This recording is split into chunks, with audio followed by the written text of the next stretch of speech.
Good evening, everyone. I'm Carmine Gemei. The Cowboys football team is 3-0 for the first time since 2011. But despite that fact, they're a little worried. That's because the Pokes' passing offense is almost non-existent. Here you see in Game 1, Sean Chambers misses wide-open NC grad Josh Harshman in the end zone. In the 3 games so far, Chambers is just 18 of 46 for 245 yards, 1 touchdown, and 1 pick. He's completing just 39% of his passes and averaging only 82 passing yards per game. But he's been great in the running game, as you see here. Chambers has just 50 fewer rushing yards this season than he does passing yards. And he has 2 rushing touchdowns, including this 75-yarder versus Missouri.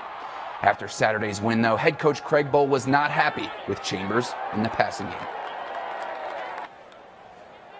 Well, I think we've got to take a hard look at what we're doing. You know, we're charting everything in practice. I think he's got a good delivery, but right now we're just way out of sync.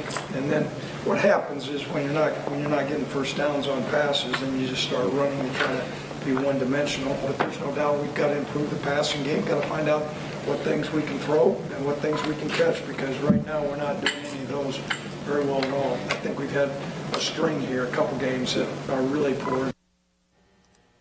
In high school football, we just saw number 4 Sheridan beat number 1 Natrona County.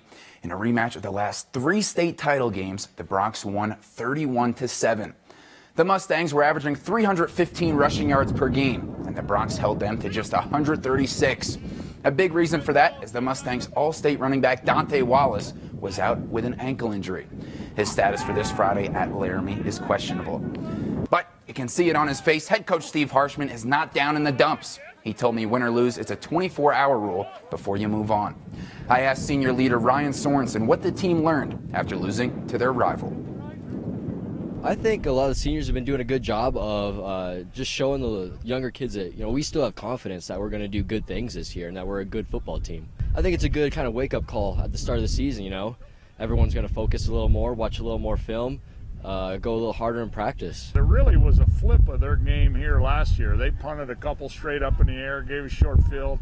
We scored 30-some points on them. So it was kind of the same thing. We punted about 3 of them straight up in the air, and they got short field and made us pay. So, yeah. But, you know, all this stuff's a learning experience. Sheridan beating the Mustangs and a bunch of other crazy games has this week's rankings in a tizzy. So let's check them out before the Week 3 games in just 2 days. In 4A, Thunder Basin is the new number 1.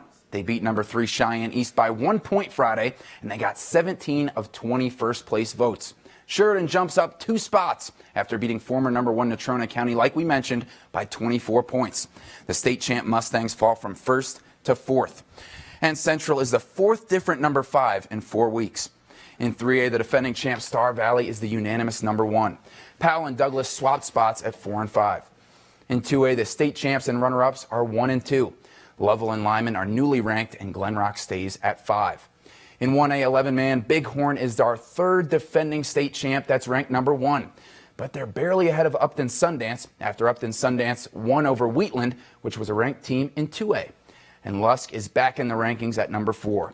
In 1A 6-man, the top 3 teams stay the same. And for a second straight week, we have 2 new teams at 4 and 5. That's Hewlett and Riverside.